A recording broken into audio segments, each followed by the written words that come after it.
Welcome, everybody, to the Finding Hermes podcast. I hope, as always, you're ready to lay your cards on the table and walk through those doors with Mercury, because after all, Mercury is the god of the mind, but he's also the god of the tricks. And in this day and age, we need his help, or at least have him put his cards on the table so we can figure out what's going on with our psyche. And with us, it is truly an honor and a pleasure to have Dr. James Hollis to discuss his new book and other sundries. The book is The Broken Mirror. Jim, thank you very much for coming on. Privileged to be with you, Miguel. Thank you.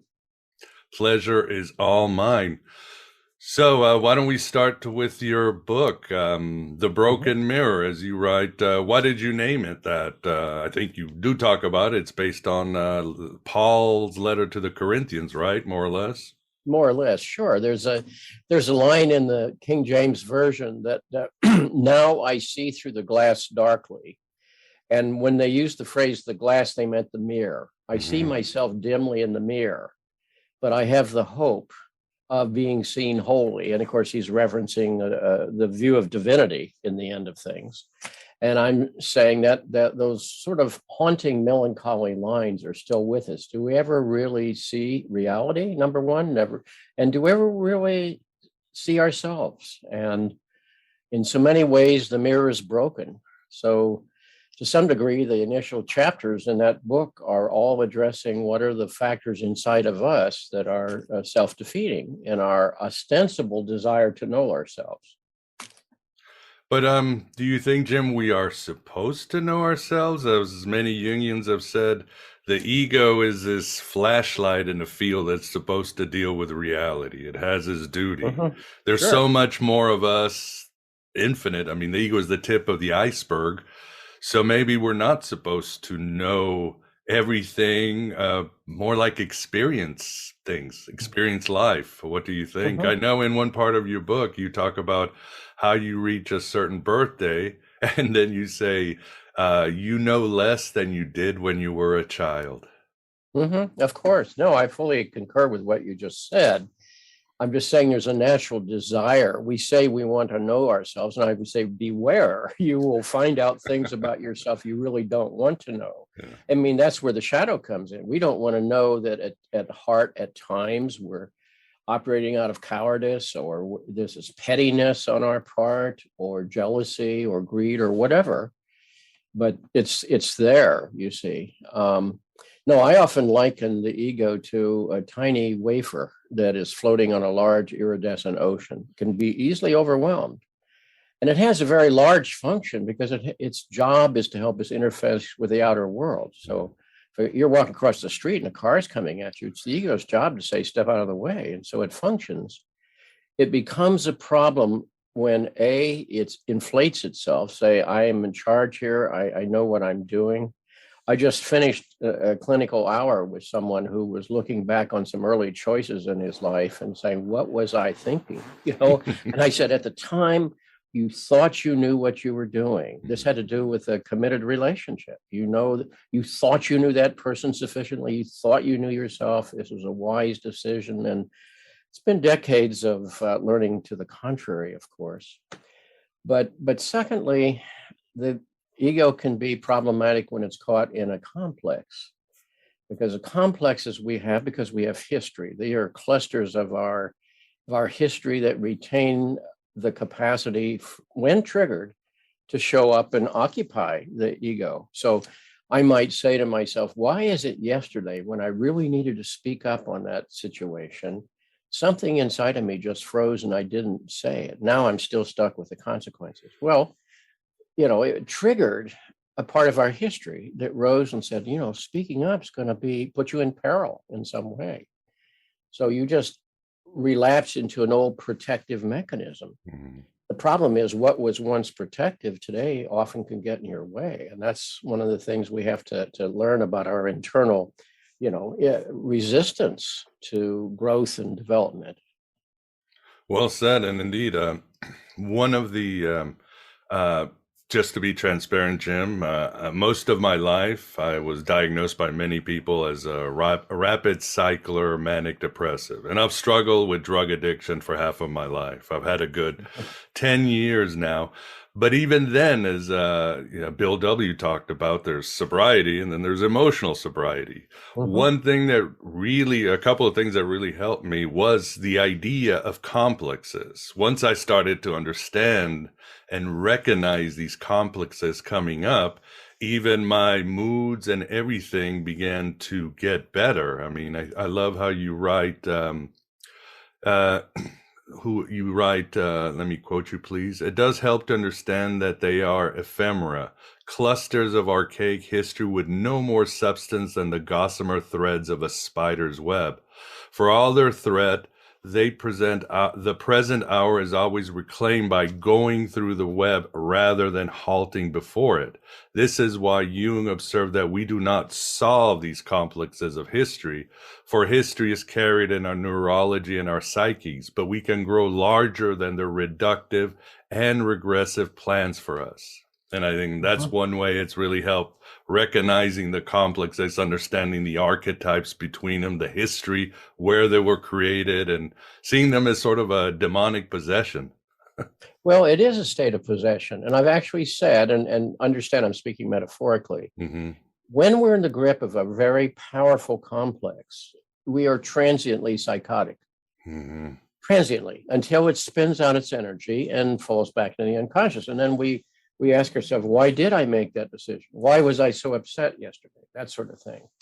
Or I always say this in talks and people laugh, but it's not so funny. When you're in love, you're transiently psychotic.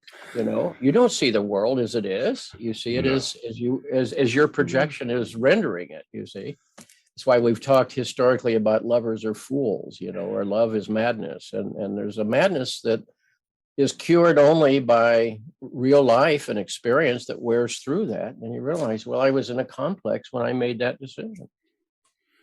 Yeah, indeed. I mean, most people understand a complex, like most people know a superiority complex. That's part of Mhm, our everyday lingo, if you would. But a mhm. complex, do you have a simple definition? I mean, I usually tell people, think of, we can all relate when we get in the car and all of a sudden we get really angry. Our mood changes. We're screaming at people and get out of the way and I'm late. And then suddenly we get out of the car and suddenly we're like, oh, I feel fine. My brother is just like that. It's like dealing with two human beings. Sure, sure. Well, Jung actually called them splinter personalities. When Hmm. one is triggered, you become that person for the moment. Just to follow up the example that you gave, road rage is a classic example. It's not that someone just pulled in front of you. Traffic, as we all know, is weaving in and out. People do that all the time. You do that, I do that. Hmm. And at a particular moment when that person is stressed out or when they're particularly vulnerable, someone cuts in front of them, let's say, and it triggers that history, and up it comes as, what is it saying to us? Oh, there they go again. They're doing that to you again. Are you going to let them get away with that? And then you see what's coming up is history, not the Hmm. present moment. It's whatever the history of that person's feelings of being abused or taken advantage of or disregarded. And that's what leads to, quote, rage. You see, it's unprocessed emotion that hasn't gone away. It's just stored in the basement. So, and there are positive complexes. I see your lovely dog behind you. If you didn't have some good bonding experiences in your life, you wouldn't be able to form relationship. It would say, the complex would say, stay away, stay away. It's only going to wind up hurting your feelings or something. So our capacity to care for people, to appreciate justice, to carry through on our commitments, those are positive complexes. So we need to hear complex as a neutral word. It's like Another way of putting it very simply is, how is history playing out in this moment? And the truth is, most of the time we don't know, because the problem with the unconscious is it's unconscious, but it's continuously spilling into the world through us. That's the key.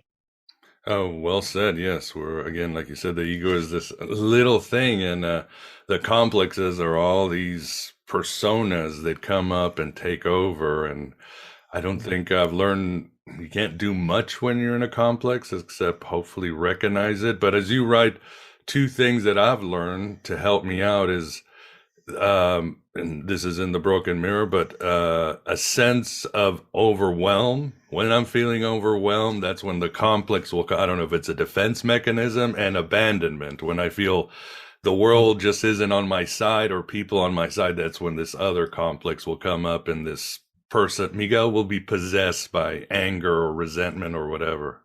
Of course.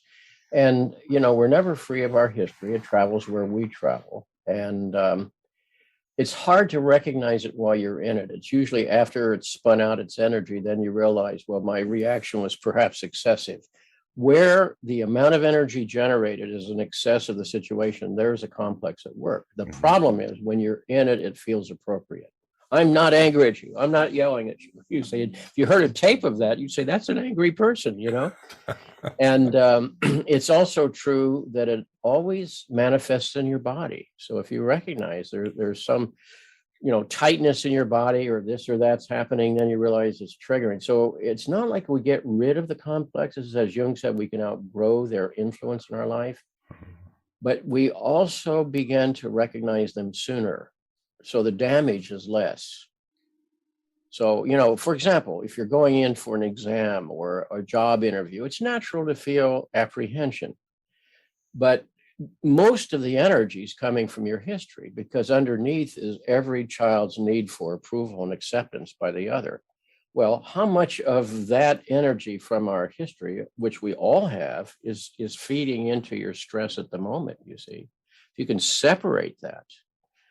Well, often I've said in therapy, the key is to try to find out where this level of reaction or feeling in you is being fed from something prior to all of this. And then you can begin to separate those things, you see. If I fail the exam or I don't get the job, my life's not going to end. But if it's tapped into that primal fear, if the other doesn't accept me for who I am, I'm in real trouble, as every child would be. So as irrational as that is, our stress at the moment is a rational response given what has been triggered in us. No, that makes perfect sense, and it's a work in I'm sorry, a work in progress. Another thing that really helped me out, Jim, especially from a Jungian standpoint, for years I was ashamed of being an addict, or ashamed that I couldn't control my moods and would feel suicidal one day and like Dionysus the next day. And then I realized through, again, Jungian work, I realized that there really was nothing wrong with me. And what was really happening was that I was getting communication from my soul, all the memories, desires. I realized that my depression and my manic swings were a form of communication with my soul, and I simply needed to listen to what my soul was telling me. Once I realized that we weren't aligned, things got really better. I mean, I think as you write, or was it Jung who wrote, the soul always knows and pathologizes and protests when we flag or fail. So once I started communicating with my soul and saying there's nothing wrong with me, I just need to get aligned with my purpose, my soul, my psyche, things got a lot better. Well, and I think in certainly sympathy with your situation, you're also dealing with a biological magnification of those feelings, so that's one reason why it's so hard to find a center ground there, and the fact that you could, be able to say, all right, but what is this motion really about? Where's this really coming from in me? I've often said to folks, when you make a decision, the key is to ask, well, where's this really coming from in me? In other words, I might be doing a good thing, so to speak, But if it's coming from an old codependence, or if it's coming out of the fear of conflict, it may not be a good decision for me psychologically, you see. So we always have to say, where is this coming from me really? And you don't trust your first response, because first response will be the justification of the old status quo, you know? Yeah, that is true. And I think, let me quote here again from your wonderful book, The Broken Mirror. Jung said that at the bottom of every depression, and there's always a bottom there, one will find a task, the addressing of which will take one's life in a new direction. And so I, and so many others, have found directives arising from those most dismal soul swamps. So that has helped too. Depression is a wake-up call. It's a communication. There is, again, if I go down to the cave to see that dragon, as Campbell said, I'll find the treasure. Mm-hmm. Yes, yes. And, you know, naturally, when we have a depression, and people will, the first thing we want is to stop that bad feeling. Mm-hmm. But we also need to ask a question. Why has my psyche autonomously withdrawn its approval and support from where my ego upstairs, the executive suite, is making all these decisions? Now, I am a perfect example, because at age 35, I had a real midlife depression. Up to that point, I was an academic. And that sent me to my first hour of analysis in Philadelphia a long time ago. Little did I know that I was starting the second half of life. Little did I know I was going to transition in my professional life and career. But it was beginning a process of conversing with and deepening the dialogue with what's going on inside. And I look back on that depression now as a gift, but it certainly didn't feel like it at the time. But it got my attention. It started an inquiry that's never ended, and I think it becomes lifelong. You know, what's going on in here? Where's this coming from in me? That kind of conversation has to go on. Otherwise, we're caught in a complex or a self-delusion of some kind. And when you look at it that way, you see your psyche is not your enemy. It's not colluding against you. It's giving you clues that it has a perspective about what is your ultimate healthy path. And if I can pay attention to that, I begin to close the gap between what I think is the right course for me, or what my world seems to be demanding from me, and I'm reacting to naturally, to possibly finding the thread through the thicket that says, this is your journey. You know, in the first half of life, I've said before, and people always sort of laugh at this, it's like it's a gigantic, unavoidable mistake. And the problem is it's unavoidable. Just go out and do it, you know, because at first you're trying to deal with, what do my parents want from me? What does the school teacher want from me? What does the employer want from me? What does my partner want from me, etc.? And you have to form enough ego strength to leave home, to go out in the world. You know, I mean, we're seeing a phenomenon now of awfully a lot of young people, including college graduates, staying home with mom and pa. And I'm not talking because of the pandemic. I'm not talking because of economic dislocations. I'm talking about they haven't developed enough ego strength to set out into the world.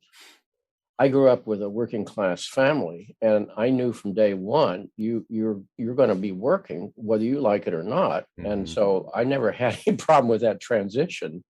But it's sort of like, I want the comforts of my middle class life. I mean, isn't every baby born with an iPhone? Don't we all have access to the internet? You know, forgetting somebody had to go out and work to earn that, to make it possible. You just don't. One young man said of one of my clients, I still can't believe this. He's graduated from a very nice university, and he said, and he's at home. They just can't root him out. He said, I'm not going to consider any job offers that don't start with 6 figures. Oh my. And I think, what planet is he from? But that bespeaks, and I think part of it, frankly, is a cover for the fact that he's also afraid. And that I understand. He doesn't know what it means to get a job, to go out and work, to show up every day, whether you like your job or not. And so underneath all of that is the question of, where do I go in the second half of life? And that's what the second half of life is about getting yourself back again, you know. First half, and this is oversimplification, but it's like, what's the world want of me and how do I meet those demands and expectations? Second half, what does my soul want of me? See, that's a different matter. And I'm using the word soul as the literal translation of the Greek word psyche. Mm-hmm. It's like your deepest reality is your soul. And what is it asking of you in terms of your health and well-being and your growth? I think the psyche has two agendas. One, growth and development, whether we like it or not. And second is self-healing. It's a self-healing system.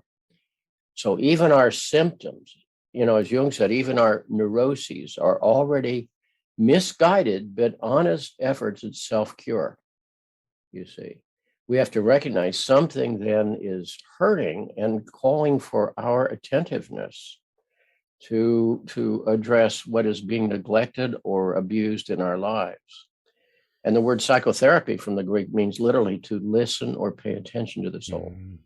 See, that puts a whole different spin on it, Then you realize, well, I'm, without being caught up in either narcissism or self-absorption, I'm invited to a conversation with my own depths here.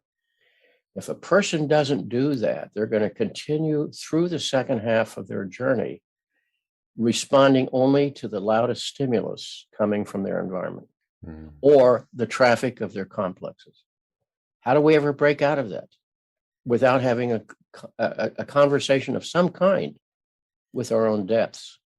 And this is not just an intellectual concept, it's an emotional opening to see what is wanting life and wanting expression through us. That's a whole different agenda. Yeah, that's beautifully said, Jim. You were talking about people today, and it seems, and you've talked about and written a lot, but yeah, the society today is something else. I don't think I've ever seen so many people shadow projecting to others and creating scapegoats, and there's a huge sense of victimhood going around, and people are just it's something else. Do you agree? Of course, yeah. And in a previous book called Living Between Worlds, I talked about how throughout history suddenly the ground shifts upon which people stand.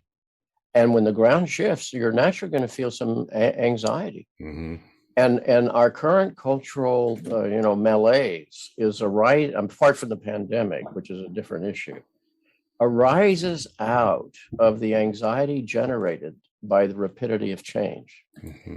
When I was a child, my parents believed there were firm categories of nature set in motion by nature, so they're ontological or given by God, about what a woman is, what a man is, what the races are, social and class structure, et cetera, et cetera.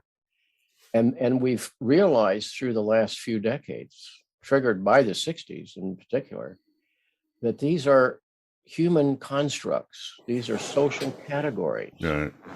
And all of those categories of sexual mores and expectations, role definitions, all of those things were human concepts. And as they are challenged, then it creates an ambiguous ground underneath, which creates anxiety. And what people do in the face of anxiety say, let's go back to way things were, you see. Well, I was there too, and they weren't good. They weren't good if you were a woman. They weren't good if you were a minority. They weren't good if you came from a certain ethnic background. A very stratified and exclusivistic society. And so what we live in now is a freer and more free-flowing society. But again, that creates a lot of distress and the fact that there are huge, social and economic dislocations. My grandfather was a coal miner from Sweden, came and died in a coal mine. But the future isn't in coal. The future isn't in oil and gas. Steel's not coming back to America. Let's deal with this. The future belongs to the flexible. The future belongs to those who can recognize it. It's in healthcare, education, the sciences, etc., information. And a person who's still trying to revivify the old world order is really caught in a delusion, and it's never going to work. But that's the Sturm und Drang that our culture is going through at this moment. Agreed and well said. And I think at the heart of it, and I think the pandemic has only made it worse, and that is the idea of the unknown, ambiguity. That's why I keep saying this is the age of Hermes, because talk about ambiguity and doorways, transitions, everything is upside down. But you do get to talk to the gods if you get on her, if you can catch Hermes. And even it was, I think, let's see, here's a quote by, of all people, Freud. He pointed out the human mind has a low tolerance threshold for ambiguity. It clutches at straws in order to avoid drowning in uncertainty. And I think that's just natural, right, Jim? We all Yeah, want to know that where our next meal is coming, that our mom's going to bring our bottle, that we're going to be tucked into bed. So, but during the pandemic, it's even gotten worse beyond the changing times you've talked about. that's absolutely right. I mean, Freud's comment is absolutely accurate. It's what I was saying. And, the pandemic is the first time in America since World War II that has reached into every household and says, you are at risk. You have life and death decisions to make. You have to alter your lifestyle. There have been national events before, including Vietnam and the Challenger disaster and 9/11. But this is the first time that every single person in some way was indirectly, but immediately threatened, as was true with, World War II. I was a child in World War II, and while I was safe, I knew the world was not safe. I saw what was going on around me. So that has, and also another factor there. A large number of people had no idea the degree to which their sense of self, their sense of values was being supported by their external structures. Mm-hmm. Like Monday morning, what do? Well, you get up and go to work. All right. Well, you may or may not like it, but guess what? When you don't go to work, where's all that? What you fall back upon yourself. So many people didn't realize how their jobs, their associations with other people, family connections, sports and other diversions and that sort of thing, were carrying that sense of self. And so take that away. And, Blaise Pascal said in the 17th century, all of our troubles stem from one source. People can't tolerate being in an empty room by themselves more than 15 minutes. Mm. And there's truth to that. I think about that whenever I go to a doctor's office. There's always some TV blaring and there's all these things, and everybody's sitting there. And it's like, we have to be diverted.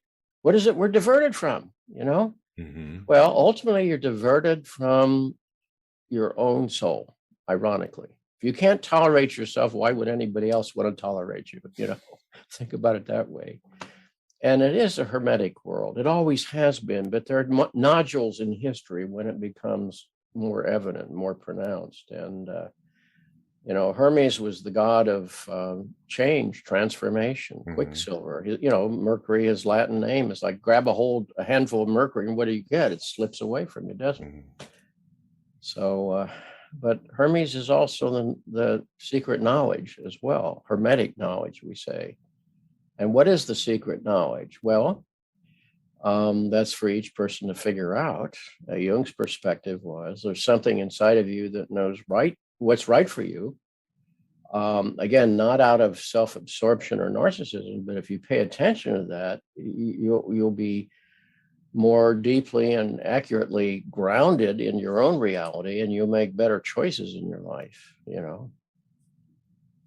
Indeed, I would also agree with that wholeheartedly. And what do you advise for people to find out how to accept ambiguity or chaos? I mean, what advice do you give people? What's a process? Because again, like we're talking, our mind is wired to want to know. Sure. No, it is. It is. And it's wired to want control. Well, I think sometimes education is helpful to say, look, History is full of examples of times when everything fell apart. Hmm. Things fall apart, the center cannot hold, mere anarchy is loosed upon the world, the Yes. blood dim tide is loosed, and everywhere the ceremony of innocence is drowned, the best lack all conviction, while the worst are full of passion and intensity. That's Yeats writing in 1917. He's in the middle of the Great War and the troubles in Ireland. And from time to time, things fall apart. What carries you through? What something Jung said that I think about every day, and I think it's our ultimate challenge. Jung said we all need to learn what supports us when nothing supports us. And for many people, that's been traditional religion. Hmm. For fewer people in our time, is that the case? So then what do they fall back upon? Well, often the surrogates to be found in popular culture, hedonism, materialism, self-absorption, narcissism. And how well is that working? Well, not so well as we see. So I think first of all, one has to recognize life is not stasis; it's change.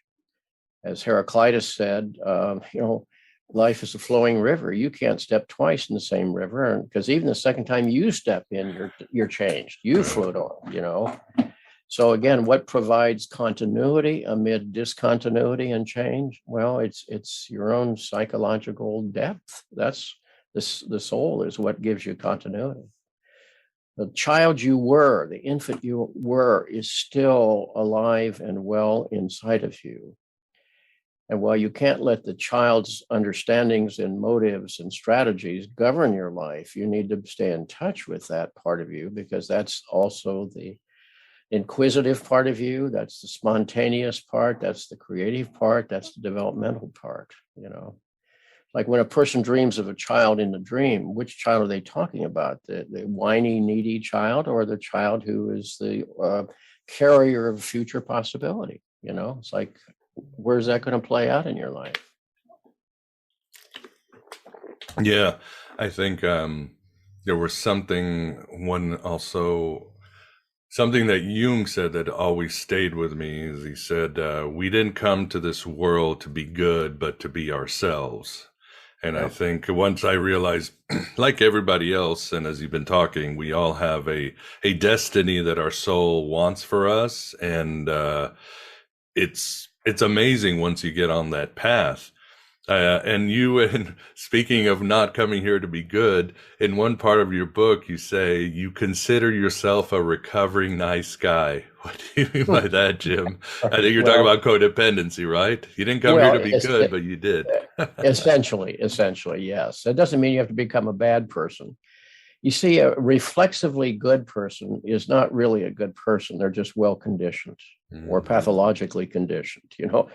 I grew up in the Midwest where everybody was nice, and I realized that the opposite of that kind of reflexive niceness, which is not really a choice, the opposite of that is authenticity. No one ever said be authentic, whatever that means to you. I mean, we're not here endorsing evil when we say don't be nice. What we're saying here is be conscious and realize many times what you're doing is coming out of a not a good place. As I said before, it's coming out of a place of narcissism, or it's coming out of an old fear defense. As understandable as that, is that sufficient to govern you in your later decades? I don't think so. So to say I'm a recovering nice person, my first reflex, given the world I grew up in, was, be agreeable, work with the situation and Hmm. find a way. And then sometimes you realize, but that also winds up violating something very deep within me.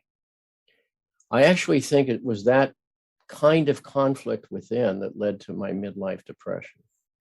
There was so much in me screaming to say, be adaptive, fit in, make nice. And another part of me is saying, but you have a different path. I'm making this conscious now. At the time, it wasn't conscious, and it took its form in a depression. That's what sent me back to the drawing board. And from time to time, I think we all have to go back to the drawing board, you know. When you had this crisis, Jim, did you have, as some have said, completely destroy your worldview and get a completely new worldview, or did the ego have to be reconstructed? I mean, the ego is a complex too, right? But except It it's the is a complex complex. in charge of reality.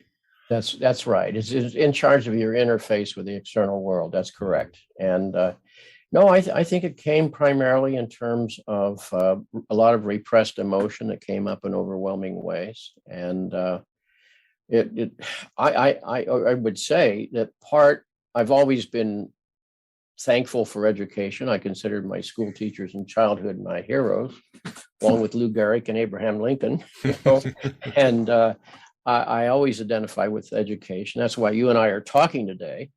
And I also realize I use the life of the mind to defend against the magnitude of my feeling life. It wasn't that it was absent, it was just that I knew enough to know that it was overwhelming. So I just kept it at bay by an intellectual approach to things. And so guess what?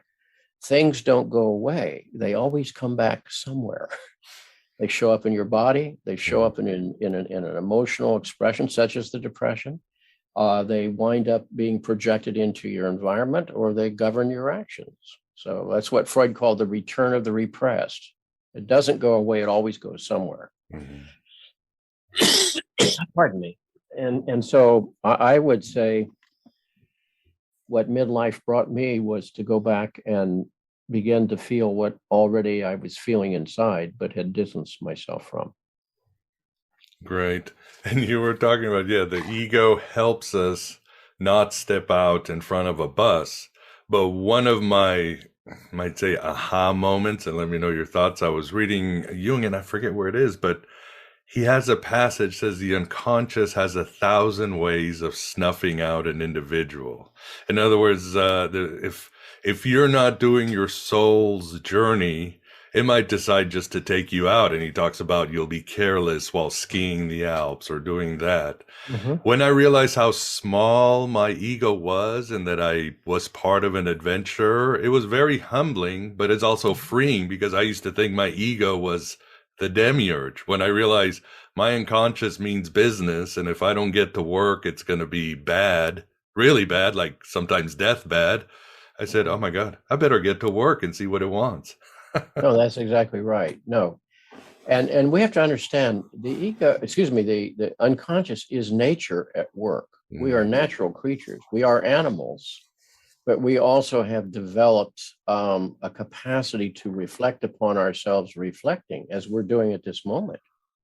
And as far as we know, most animals don't do that. They have a certain kind of consciousness. Your dog knows who you are, it knows certain patterns in your life, it knows certain words and so forth.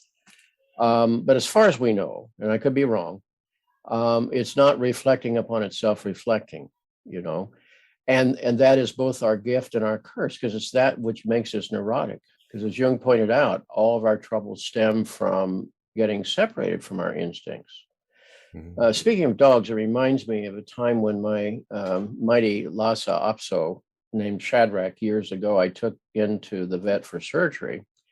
And so when I went to pick him up, I said to the veterinarian, when can I let him up and walk? And he looked at me, he says, he's a dog. He knows when to get up, just get out of the way, you know? And I thought, of course. And I learned something from that. I'm telling you that story from 40 years ago, 30 years ago. And I thought, well, yeah, nature knows. There again, I was imposing something on nature. Now, we also have to contain our nature because, as Tennyson said once, nature is red in tooth and claw. You know, nature can be violent and vicious, as we know, and don't think that's not within us.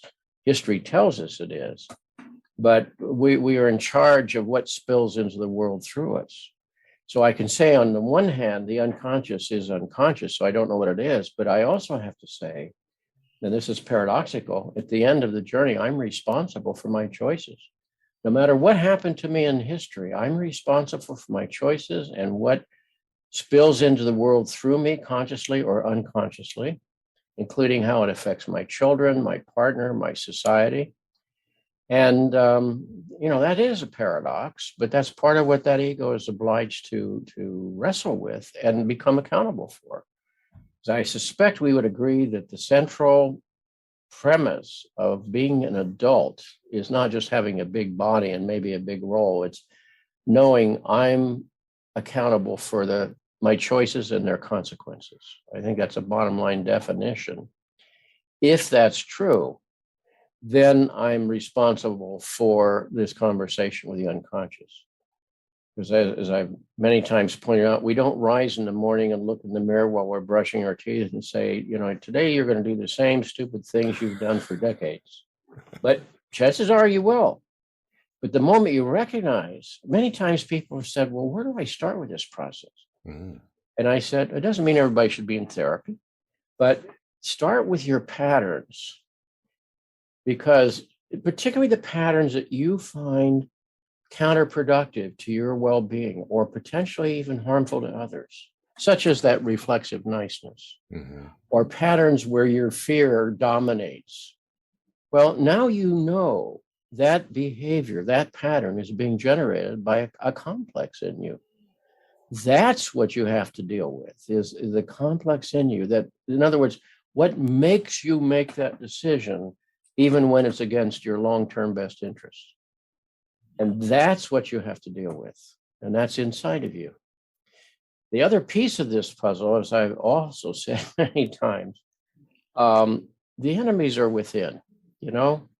Every morning, the two gremlins at the foot of the bed, fear and lethargy. Mm. Wherever we are, they follow. No matter what you do today, you're there tomorrow. Fear says, it's too much for you. Life's just too big. Chill out. Lethargy says, turn on the telly, watch Oprah, have some chocolate. And tomorrow's another day. And guess what? Then your life is over. And you think, was I here?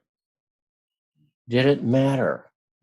What mattered in my life, you see? And I say this with sympathy, not judgment. Many folks will live their life without having been here, where they in some way face, why am I here? Not what does the world want from me? That's again the agenda of the first half, but what wants to enter the world through me? That's a different question. I'm here to embody something. And it may be very private. It's not about being out in the public. It's about becoming who you are. Means you're coming from a center that is you, not an old adaptation that was perhaps necessary, perhaps obligatory, but today's an impediment. Because the third chapter in that book talks about how our stories that we necessarily evolve out of what happened to us become narratives that capture us. We believe our own stories, so to speak. And they're often the perspectives of a child. And as long as those stories prevail, we're caught in the perspective of a child, whether we know it or not. And the second chapter is on the necessity of adaptation, but with each adaptation, there's another potential for being captivated by the past.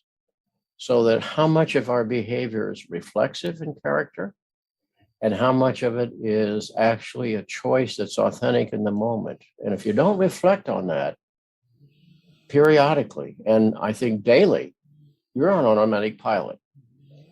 And one day you just won't be here. And then you have to ask the question, what was that about? Yeah, I was having this note. I was thinking as you were speaking, Jim, but you write, understand that one can only embrace the mystery through verbs, not nouns. When Jung asked where the gods of the antique world went, he concluded those energies departed, leaving only husk for consciousness to fasten onto.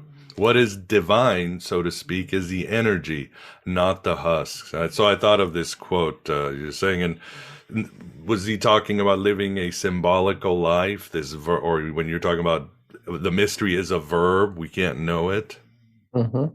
Well, he asked a question that only someone with an original mind like Jung would ask. He said, well, so where did the gods go when they left Olympus?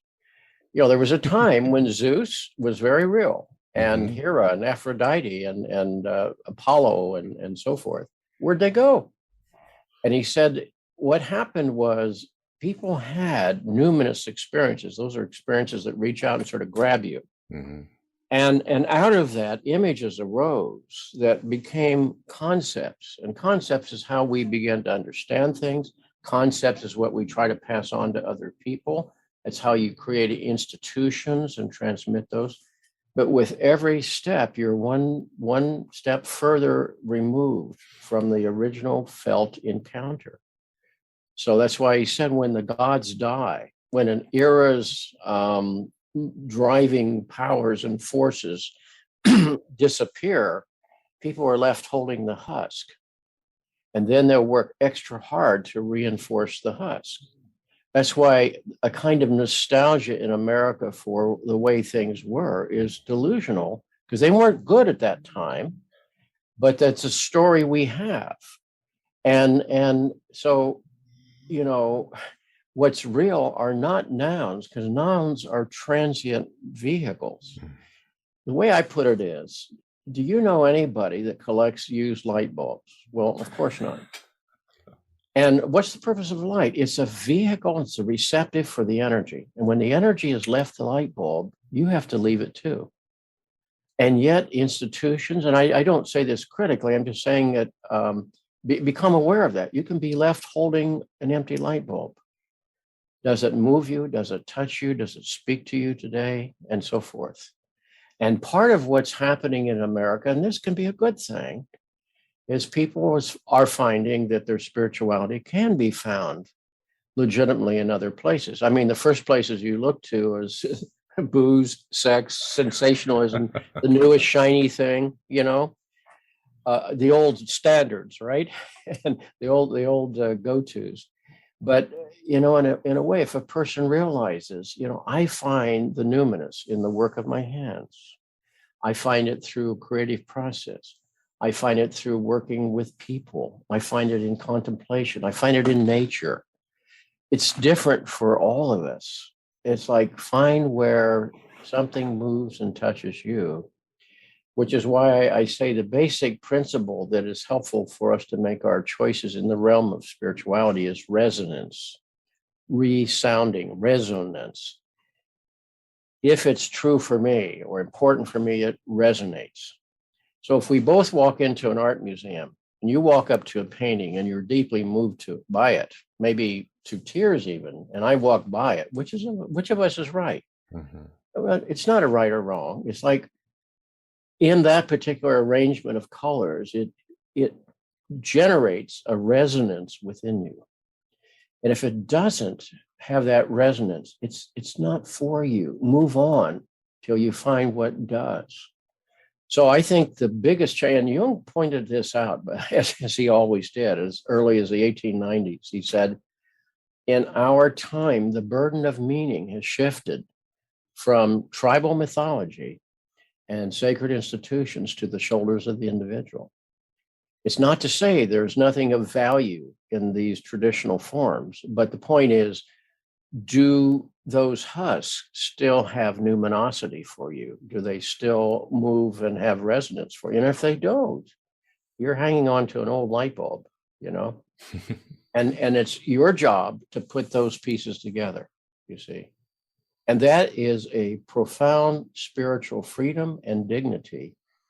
And it's also terrifying for many folks, which is why the only portion on the spectrum of the American religious institutional tradition since World War II has been fundamentalism. Mm-hmm. You know, they're the growing and have grown historically because it's a rush toward, quote, certainty. It's an abrogation of asking the question, what really is numinous for me? And for some folks, that is the right path for them. But for many others, it's an anxiety-driven choice. So again, the responsibility is a profound opportunity. It's also terrifying to individuals, you see. Figure out what speaks to you and then live it. And if you do, your psyche will support you. And if it doesn't, it's not going to work in the long run. We can't will these things. I think one of the things that I learned, to my dismay, at midlife was I had invested enormously in the power of will and energy. You don't quit. And then I had a disabling depression that says, but will is not everything. Will has to be in service to the right agenda, because if it isn't, your psyche will abandon you. You can work harder, dig the hole deeper that you're in. Listen to your soul. I can't think. Yeah, great advice. Great advice, Jim. And as we get to the end, do you want to share audience about your website? I know you just put out a new movie, which I'm going to watch probably this weekend, Soul Heal. Yes, yes. Jose Partner, who is an LA movie producer, approached me a number of years ago, and he said, "Let's have some conversations, make a movie together." And so we decided that what we would do would make a movie about the sort of troubled condition of the modern American male. Mhm. And it's only 23 minutes. We're doing it for nonprofit reasons. Any so-called profits after our expenses, which are nearly paid off now, we're going to donate to women's abuse shelters and to youth at risk. And if you look up, this is one word, soulhealfilm.com, soulheal, Heal film.com. You can get it for a massive $1.99, you know, and it's meant to provoke, and it's for women too, because a lot of women don't realize what's going on inside of men. And most men don't know what's going on inside of them. So it's a dialogue between Jose, the filmmaker, and me, and Nancy Ferlati, who's an analytic colleague of mine in California, about what the issues are for men today. So thank you for mentioning it. Again, our motive is public education, public service, and I hope people take a look at it. I know I am, and for the audience, as always, I'll have it on the show notes. I'll have it flashing on the screen when we have this interview up. And you have a website that people can go and get the Broken Mirror and all your other works, Sure, Jim? sure. It's just jameshollis.net. And, the book is on Amazon or from the press itself, Chiron Books. So, you know, I think of books as the opening of the classroom to many people. Mm-hmm. And again, the one thread in my life that I've most been devoted to is education, because I'm so grateful for education. And books are another classroom, as is our conversation today. Yeah, I love everything you've done, and you're going to continue working. You're still. I hope so. I hope so too. Yeah. Your work has made a difference in my life and many people's lives. So glad you're around, and we look forward to everything else you put out, Jim. And thank you very much for coming on Finding Hermes. Well, it's a privilege, Miguel, and I wish you well. Thank you. Thank you. And there you have it. Always nice when the leading expert on Carl Jung of our era comes on to give us a little bit of his gnosis. Thank you very much for that, Jim. And as we talked about, go for that inner journey. As I keep saying, and I'll keep banging the drum, depression, anxiety, anger, all these things are simply communications from our soul, from our spirit, the gods, or the unconscious, whatever you want to call it. And when we listen, that's when solutions will come to us for everything. And I understand that obviously there are often objectively outside forces that can cause damage. They can take us off our game. They can injure our ego or our very psyche. They can fragment us. But if we are aligned with our soul, we'll be able to cope better, heal faster, find the answers to get over the very true pain and depression and sadness that the outside world will bring us. But it's much better living the inner life, as we don't expect the outside world to bring us answers or heal us or change our course. We are guided by the inner infinity reality that each one of us are. And I think Jim does a great job at explaining this, not only in the interview and his latest book, but all through his very distinguished career. As some of you may notice, there was not a Finding Hermes in December. Actually, there was, but we did the interview. It was a great show on Gurdjieff and addiction and so forth. And it came out just terrible. It was a weird thing. The interview seemed fine. And then when I rendered it, it was completely destroyed. It was just not something I could publish. So we hope to get back to that one, revisit that one, but sometimes it happens, like the tech arc on strike, perhaps 1 out of 50 shows, including Aeon Byte, and this is the life we live. But I will try to, again, get back to that one or double up to bring you Finding Hermes and continue the content that I hope is helping you walk through those doors, find your authentic self. As far as what I wanted to share with you that has worked out for me lately, as many of you know, I've tried to redouble or really get back into a solid, into a robust meditation regime. And I have been doing that. I've been using various forms of meditation, switching them out. As I often say, Wetiko has a way of changing our very reality. The archons will make sure that what worked today will not work tomorrow. So I've been playing the trickster and using different meditations, adopting, tweaking, and so forth. Being Hermes myself, and I think each one of you should be your own Hermes in this age of Hermes. One thing that has worked out really well for me recently, and I can hear Mitch Horowitz's ears burning right now, is the waterfall meditation and the reviewing the day meditation from Neville Goddard.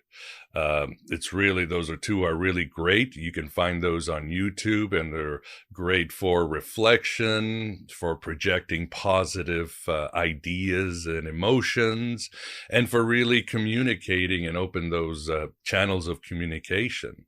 So that's worked out for me, and maybe you can give it a try.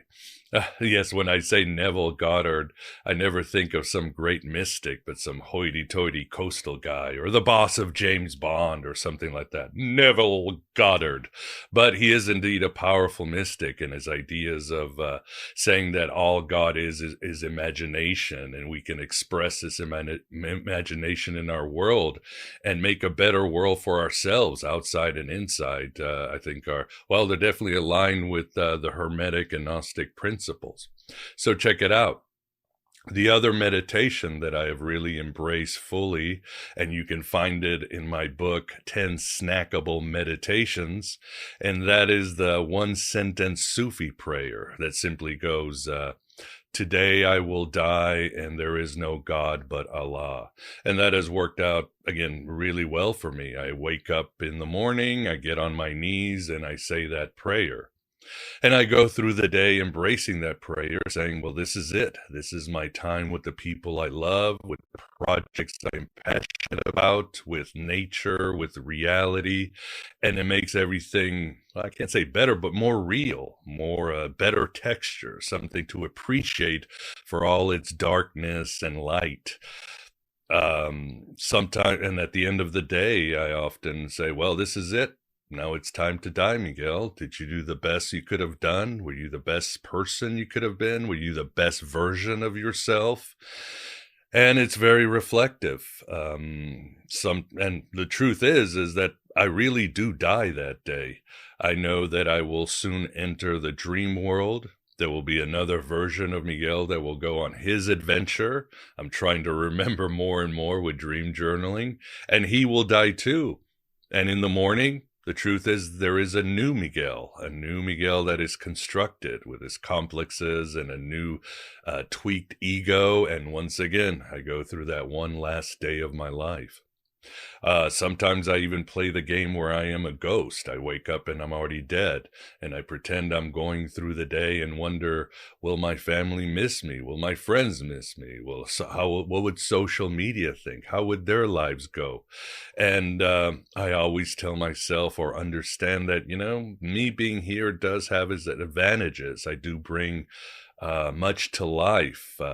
People would not want me to check out too early or check out at all. And it's the same for you. Trust me, you're valuable.